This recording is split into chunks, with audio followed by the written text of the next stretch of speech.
Hello children, today we are going to learn about regulation of kidney function. കിഡ്നിയുടെ function എങ്ങനെയാണ് regulate ചെയ്യപ്പെടുന്നത് നമുക്ക് നോക്കാം. കിഡ്നിയുടെ ഫംഗ്ഷൻ റെഗുലേറ്റ് ചെയ്യപ്പെടുന്ന ഹോർമോണൽ ഫീഡ്ബാക്ക് മെക്കാനിസംസ് വഴിയാണ്. Kidney function is efficiently monitored and regulated by hormonal feedback mechanisms involving hypothalamus, JGA and ഒരു കുറച്ച് അളവിൽ ഹാർട്ടും അതിൽ ഇൻവോൾവ് ആണ്. അതായത് കിഡ്നിയെ റെഗുലേറ്റ് ചെയ്യാൻ വേണ്ടിയിട്ടുള്ള മൂന്ന് ആൾക്കാരെ കുറിച്ചാണ് ഞാൻ പറഞ്ഞത്. ആരൊക്കെയാണ് കിഡ്നി ഫംഗ്ഷനെ റെഗുലേറ്റ് ചെയ്യുന്നത്? ഒന്നാമത്തെ ആള് ഹൈപ്പോതലാമസ്.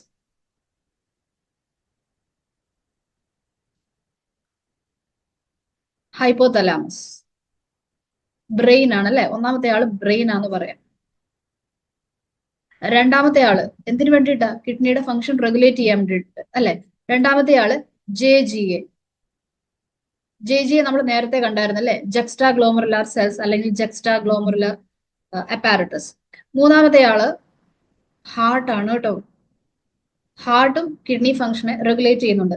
അപ്പൊ ഈ മൂന്ന് ആൾക്കാരെ കുറിച്ചാണ് നമ്മൾ ഇനി പഠിക്കാൻ പോകുന്നത്. അല്ലെങ്കിൽ മൂന്ന് ആൾക്കാർ എങ്ങനെയാണ് കിഡ്നി ഫംഗ്ഷനെ റെഗുലേറ്റ് ചെയ്യുന്നത് എന്നാണ് നമ്മൾ നോക്കുന്നത് കേട്ടോ. അപ്പോ regulation of kidney function by hypothalamus ആണ് ഞാൻ പറയുന്നത്. ഹൈപ്പോതലാമസ് കിഡ്നി ഫംഗ്ഷൻ എങ്ങനെയാണ് റെഗുലേറ്റ് ചെയ്യുന്നത്? ബൈ സെക്രേറ്റിംഗ് എ ഹോർമോൺ അല്ലെ. ആ ഹോർമോൺ എന്താണെന്ന് നമ്മൾ കണ്ടായിരുന്നു. ADH, anti diuretic hormone. Anti diuretic hormone അതാണ് ADH. അല്ലെങ്കിൽ ഇതിന് വേറൊരു പേരും കൂടെ ഉണ്ട്, വാസോപ്രസിൻ. ഇനി ഈ ഹോർമോൺ ശരിക്കും ഡൈയൂറസിസ് എന്നൊരു പ്രോസസ്സിന് അഗെയിൻസ്റ്റ് ആണ്. ഡൈയൂറസിസ് എന്ന് പറഞ്ഞാൽ dilute urine.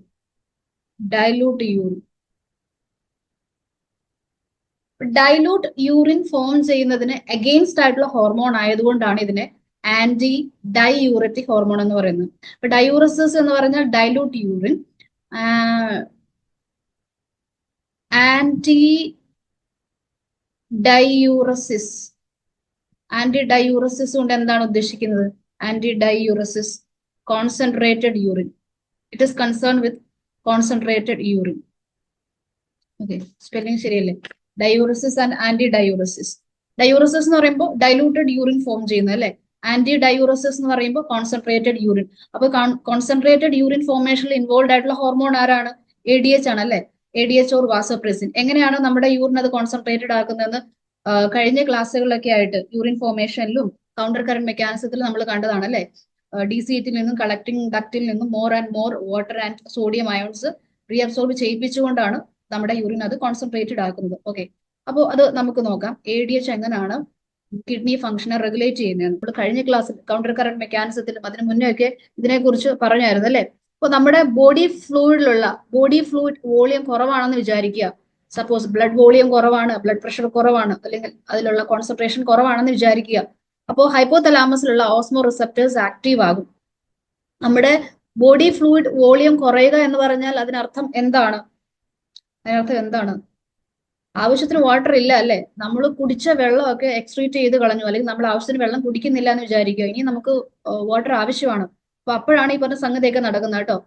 So osmo receptors in hypothalamus will be active.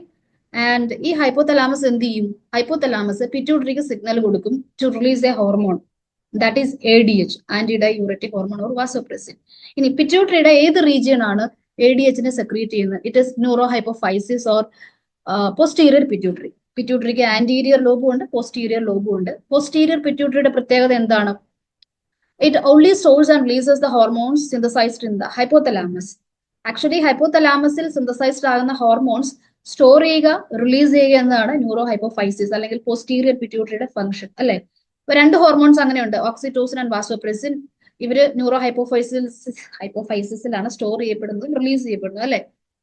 Okay, അപ്പോൾ നമുക്ക് ADHനെ കുറിച്ച് അറിഞ്ഞാൽ മതിയല്ലോ. ഹൈപ്പോതലാമസ് ന്യൂറോ ഹൈപ്പോഫൈസിസിന് സിഗ്നൽ കൊടുക്കും, അത് ADH ഹോർമോണിനെ റിലീസ് ചെയ്യും. ആക്ച്വലി ADH ഹോർമോൺ എവിടെയാണ് സിന്തസൈസ്ഡ് ആകുന്നത്? ഹൈപ്പോതലാമസിലാണ് അല്ലെ. Okay, so ADH hormone or vasopressin which will be released into the blood അല്ലെ. ബ്ലഡിൽ നമ്മുടെ സർക്കുലേഷനിലേക്ക് പോകും ഈ ഹോർമോൺസ് ബ്ലഡിലോട്ടാണല്ലോ സെക്രീറ്റ് ചെയ്യപ്പെടുന്നത്. ബ്ലഡിലൂടെ അത് എവിടെ എത്തും? നമ്മുടെ നെഫ്രോണിന്റെ DCT and collecting duct region, അവിടെ വെച്ചിട്ടാണ് വാട്ടറിന്റെയും സോഡിയത്തിന്റെയും ഒക്കെ മോർ ആൻഡ് മോർ റീഅബ്സോർഷൻ നടക്കുന്നത് നമ്മൾ പഠിച്ചു. അപ്പോൾ ആന്റി ഡൈയൂററ്റിക് ഹോർമോൺ ആക്ട് ചെയ്യുന്നത് നെഫ്രോണിന്റെ DCTയിലും കളക്ടിംഗ് ഡക്റ്റിലും ഒക്കെ ആയിരിക്കും. അവിടെ അതിന്റെ പെർമിബിലിറ്റി, വാട്ടർ പെർമിബിലിറ്റി അല്ലെങ്കിൽ സോഡിയം പെർമിബിലിറ്റി കൂട്ടിക്കൊണ്ട് അല്ലെങ്കിൽ more and more water channels open ചെയ്യിപ്പിച്ചുകൊണ്ട് ഈ റീജിയൻസിൽ നിന്നും ഈ സെഗ്മെന്റ്സിൽ നിന്നും വാട്ടറും സോഡിയം ഒക്കെ റീഅബ്സോർബ് ചെയ്യപ്പെടും. അങ്ങനെ ബോഡി ഫ്ലൂയിഡ് വോളിയം അതിന് കൂട്ടാം, അല്ലെ? അങ്ങനെ സംഭവിക്കുമ്പോൾ നെഫ്രോണിനകത്തുള്ള ഫിൽട്രേറ്റ് അല്ലെങ്കിൽ യൂറിൻ എന്താകും? കോൺസെൻട്രേറ്റഡ് ആകും. ആന്റി ഡൈയൂറസിസ് എന്നൊരു പ്രോസസ്സിലേക്ക് പോകും, അല്ലെ? സോ ADH എന്താണ് നടത്തുന്നത്? Anti diuresis, that means concentrated urine. അപ്പൊ കോൺസെൻട്രേറ്റഡ് യൂറിൻ ഫോം ചെയ്യുക എന്നതുകൊണ്ട് എന്താണ് ഉദ്ദേശിക്കുന്നത്? നമ്മുടെ ബോഡിയിലോട്ട് more and more water reabsorb ചെയ്യപ്പെട്ടു, അല്ലെ? എവിടെ നിന്ന്? ഈ ഫിൽട്രേറ്റിൽ നിന്ന്. ബിക്കോസ് വാട്ടർ നീഡ് ഉണ്ടായിരുന്നു. ഈ നമ്മുടെ ബോഡിയിൽ ആവശ്യത്തിന് വാട്ടർ ഉണ്ടെന്ന് വിചാരിക്കുക, ബോഡി ഫ്ലൂയിഡ്സ് വോളിയം ആവശ്യത്തിനുണ്ടെന്ന് വിചാരിക്കുക. So this ADH hormone will not be secreted.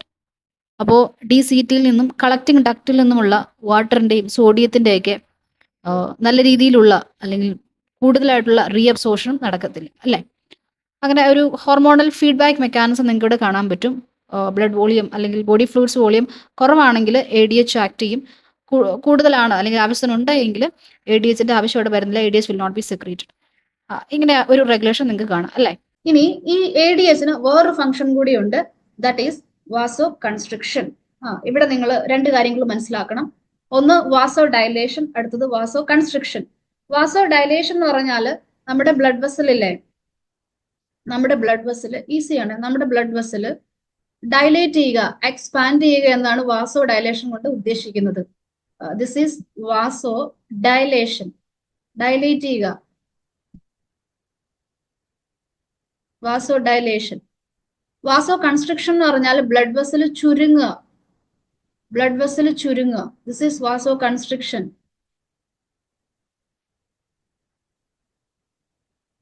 ഇപ്പൊ ബ്ലഡ് വെസൽ ഡയലേറ്റഡ് ആകുമ്പോൾ എന്താണ് സംഭവിക്കുന്നത്? ബ്ലഡ് വോളിയം കുറയും, അല്ലെ?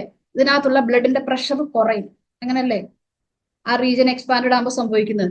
വാസോ കൺസ്ട്രിക്ഷനിലോ ബ്ലഡ് വെസൽസ് ചുരുങ്ങുമ്പോൾ ഇതിനകത്തുള്ള ബ്ലഡ് പ്രഷർ കൂടും, അല്ലെ? അത് ഇൻക്രീസ് ചെയ്യും, ഇവിടെ അത് ഡിക്രീസ് ചെയ്യും. മനസ്സിലായോ? അപ്പൊ ഈ ADHന്റെ മറ്റൊരു ഫംഗ്ഷൻ എന്താണ്? വാസോ കൺസ്ട്രിക്ഷൻ ആണ്. That leads to increased blood pressure, അല്ലെ? ബ്ലഡ് പ്രഷർ ഇൻക്രീസ് ചെയ്യും. ആൻഡ് ബ്ലഡ് പ്രഷർ ഇൻക്രീസ് ചെയ്താൽ ഈ ഗ്ലോമറുലസിൽ കൂടെ വരുന്ന ബ്ലഡ് ഫ്ലോ, അല്ലെ, അത് ഇൻക്രീസ് ചെയ്യും.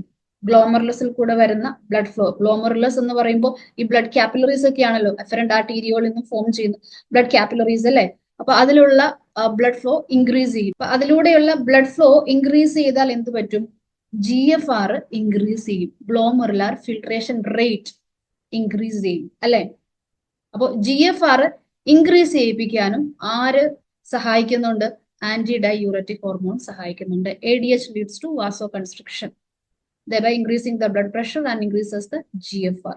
അപ്പൊ മനസ്സിലായോ ഹൈപ്പോതലാമസ് എങ്ങനെയാണ് കിഡ്നി ഫംഗ്ഷനെ റെഗുലേറ്റ് ചെയ്യുന്നതെന്ന്? By secreting the hormone ADH, അല്ലെ? അടുത്തയാള് juxtaglomerular apparatus or juxtaglomerular cells. ഇത് നമ്മൾ ഒന്ന് പഠിച്ചതാണ്, അല്ലെ? ഒന്ന് കണ്ടതാണ്, ചെറിയ രീതിയിൽ നമ്മൾ എക്സ്പ്ലെയിൻ ചെയ്ത് പോയതാണ്. JG എന്ന് പറയുന്നത് എഫറന്റ് ആർട്ടീരിയോളും ഡിസ്റ്റൽ കൺവല്യൂട്ടഡ് ട്യൂബ്യൂളും തമ്മിൽ ജോയിൻ ചെയ്യുന്ന പോർഷനിലുള്ള സ്പെഷ്യലൈസ്ഡ് സെൽസ് ആണ്, അല്ലെ? ആൻഡ് ഇവര് ഇൻവോൾവ് ആയിട്ടുള്ള അല്ലെങ്കിൽ ഇവര് ഉൾപ്പെടുന്ന ആ ഒരു റെഗുലേഷൻ മെക്കാനിസത്തെ നമ്മൾ റാസ് എന്നാണ് പറയുന്നത്. റാസ് എന്ന് പറഞ്ഞാൽ ദിസ് ആർ ഫോർ റെനിൻ. ഈ റെനിൻ നമുക്കറിയാം ജെക്സ്റ്റാ ഗ്ലോമറുലാർ സെൽസ് സെക്രീറ്റ് ചെയ്യുന്ന എൻസൈം ആണ്, അല്ലെ? എൻസൈം ഓർ ഹോർമോൺ അങ്ങനെയും പറയാം. And this A for angiotensin. And the second A for aldosterone.